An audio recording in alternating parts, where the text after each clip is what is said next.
Hey guys, welcome back to the channel. Hopefully you enjoyed our little road trip we did on the last one, but now we are back in the shop, our shop, working on our 2007 Mega Cab. Again, 5.9 truck. We left off, we did remove the lowering or the lift kit, all new suspension in the front, control arms, track bar, coil springs, shocks, sway bar end links, and now we're going to tackle the ball joints. So I'm going to set you guys here on the trash can.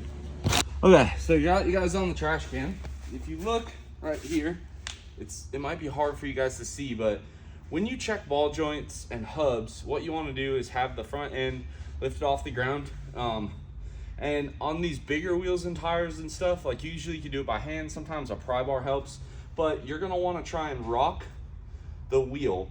You're gonna push in on the top and grab the tread with your fingers and kind of pull, and you want to try and move it. Now this is a great example of a tight front end on this side. However, on this side here, we have a ton of play. In fact, I can pretty much do it just at the top. Let me see if I can get you guys to, oh my God. Let's see. Maybe you guys can see it better here. But anyway, it is very, very loose. Now, once you've determined that you have some play, then you get your pry bar out, and essentially you can look at it with the tire off, use a pry bar, figure out if it's your hub or your ball joint. Now, because I am who I am, every time I buy one of these trucks, I replace a lot of stuff. So the things that I replace when I do the front ends, normally I will do the entire steering, but in this case, this 4th gen steering is actually in really good shape. None of the boots are torn.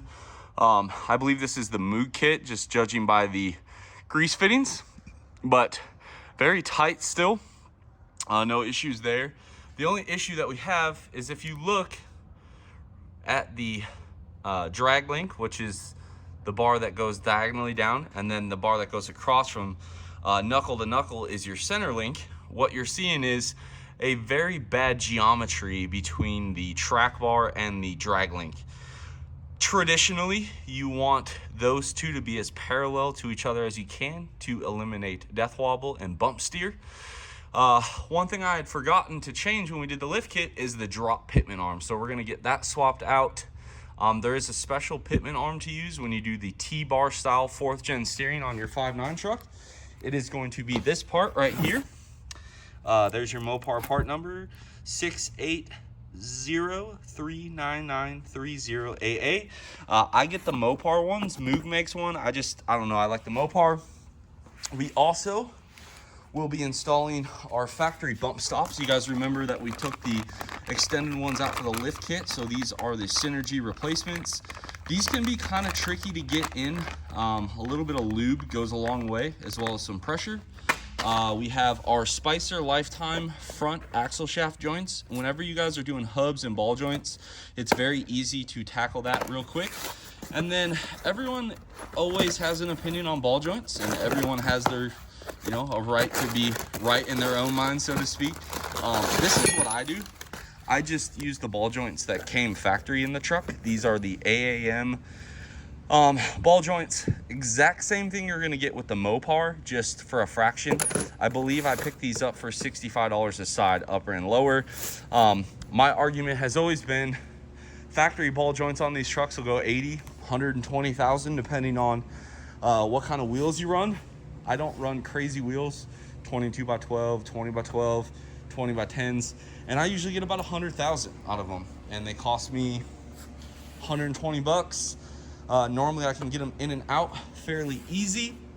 And then last but certainly not least, we have our Timken hubs. I like the Timkens, the SKFs, or the Napa HD fleets, which will have an orange wire. Those are my go-to. Rock Auto had the best prices on those. So that's what we're gonna do. We'll get both sides stripped down. Basically, to do this, we will remove the wheel off, the brakes, From the brakes, we will break the spindle nut, the big nut, off. We will take our 4 bolts out of our hub, get our hub out. From there, we will remove the knuckle, press our ball joints out, press our new ball joints in, put our new joints in, and it'll be pretty straightforward. I'm gonna get you guys set up on a nice little time lapse here while I strip probably this side apart. Since this is the one that has the most play, we'll strip this one apart, and hopefully you guys see some techniques or whatever. The only trick that I have for y'all, number 1 is buy a Southwest truck because they're not rusty. Number 2, don't hate on me, all right? Don't hate, but this Snap-on ball joint press tool, I think it's $700. Best $700 you will ever spend. It's actually meant for HD trucks, and we have the Dodge ball joint adapter cup here. So that's the only specialty tool I'll be using. Besides that, just some Milwaukee impacts, and we'll be ready to go.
All right, so just a quick interruption. Check this out, guys.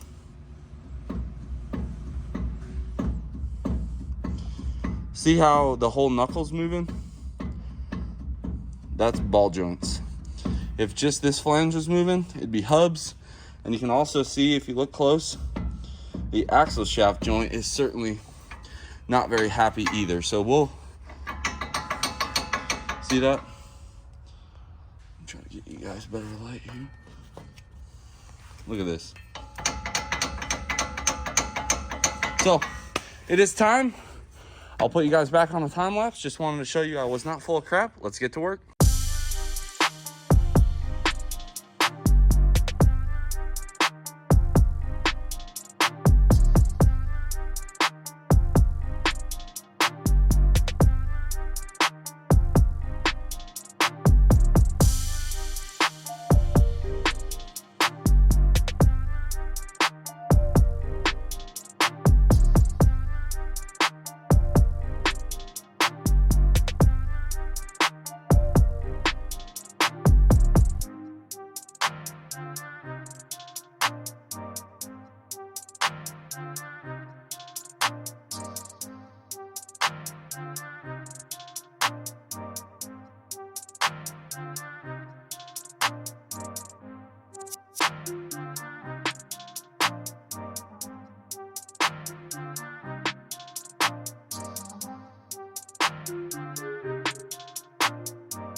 And I kid you guys, 18 minutes. 18 minutes when I started this second time lapse till ball joints are out. Now, unfortunately, I did notice we had the knurled ones, so not sure what we're gonna do. Not sure at all. Hopefully, what we can do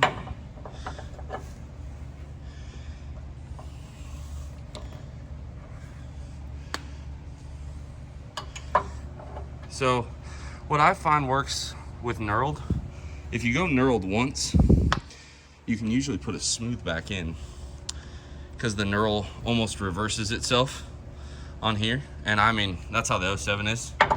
Never had any issues.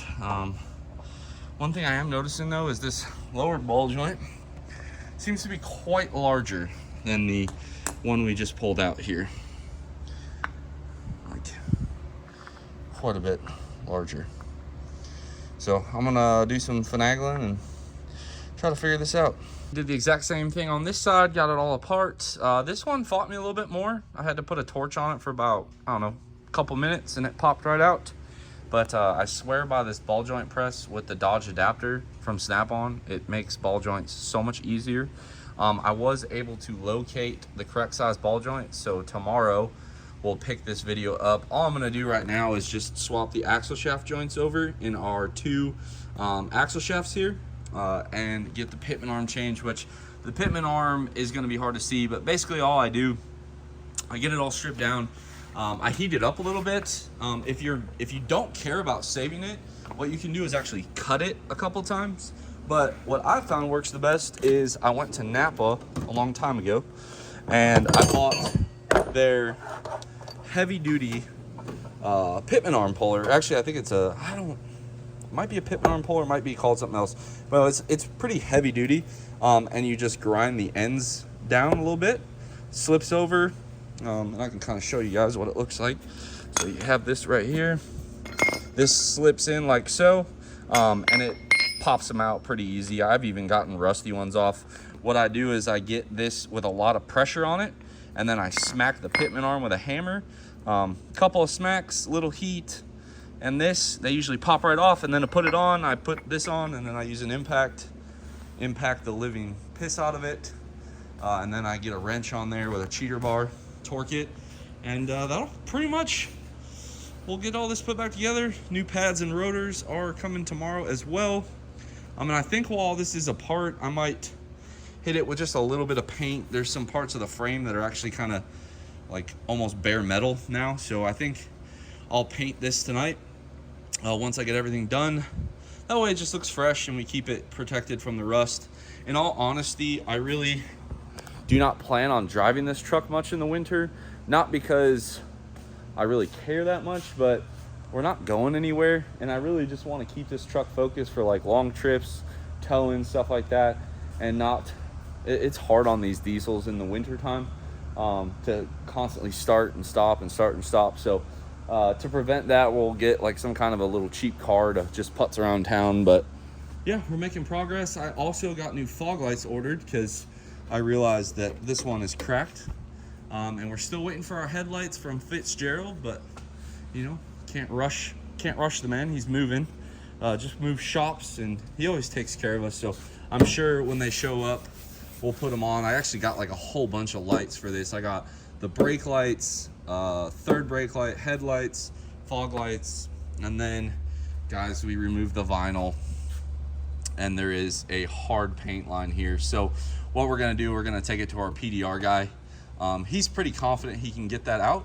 So I'm happy, and you know, just little by little, we're gonna leave the chrome down there just because I know what that looked like now. So we already know that that's probably gonna have a pretty nice paint line around it as well. And maybe one day we'll repaint it, but for right now, on a tow truck, it'll be okay. We are back in the shop. I got the knuckle preheating, as you can see there. We did get the proper ball joints. Unfortunately, we're gonna just go with precision. I'm not really sure what I ordered, but hey, it is what it is. So we got the precision ones. I think they were like $50 with our shop discount. So we'll get those put in. I did get the chassis kind of painted, as you can see there. Nothing fancy, guys, just black spray paint like normal. We got our CarQuest rotors and our new front pads as well, so the whole front end will basically be new now. I do have the ball joints in the deep freezer, so I'm hoping that when we go to install these, it should be very quick. Not a lot of hammering or beating involved here. And yeah, we also did get our updated Pitman arm installed as well, so we are looking pretty good. I will wipe the third and track bar off in a couple of the places where the Fox shock's got some overspray with just some acetone that gets the spray paint right off. So we will move on. I'm gonna get you guys set up on a time lapse, probably on that side because the lighting's better, of this going back together. This again isn't really a how-to video on ball joints, it's more of this is what we're doing. The last thing I did get our new U-joints in our axle shafts and painted the part that is exposed to the elements. The only thing I will add is I'm going to add some anti-seize onto the splines there and onto the hub as well. And we should be good to go, guys. I'm going to get to work.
All right, and after your phone dies, you pick it back up, and yeah, got the top lower torqued.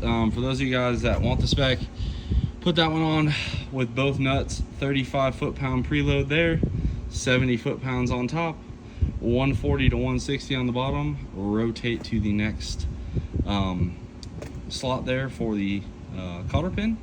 And that's it. Give her a little Rust-Oleum paint job there, and now we got the other side already done. So I'm gonna put the hub on, the new hub bolts I got, the dust shield. Don't forget the dust shield. Also, don't forget your ABS wire holder there. It goes on the knuckle upper ball joint stud, and then from there, you know, guys, pretty simple. I'm gonna put the brakes on, and really I'm just gonna jam out some music, get this done, and I'll show you guys before I put the tires on. But we're definitely closing in on the last little bit here. It's gonna be a wrap. It's a little dark for a test drive, so I'll do that later on in the week. But obviously we gotta get in alignment now, get our steering centered on the wheel. But everything's tight, torque checked. I did go ahead and re-torque our control arms and stuff. None of them actually moved, which is good, so I'll probably check them one more time, but everything's still tight. And now we have fresh brakes, hubs, ball joints, axle shaft joints, control arms, coil springs, sway bar end links, the whole nine. The only thing left, I guess, drivetrain-ish wise, is the drive shafts. U-joints need to be replaced. The rear brakes need replacing, and obviously the transmission needs to be built. But I'm not really sure what our next video is going to be, if we dive into some engine stuff or not. But you know, we got a lot coming for this still, so hopefully you guys are enjoying the series. Give this one a big thumbs up. Drop a comment down below. Subscribe if you are not already. And as always, I'll catch y'all on the next one.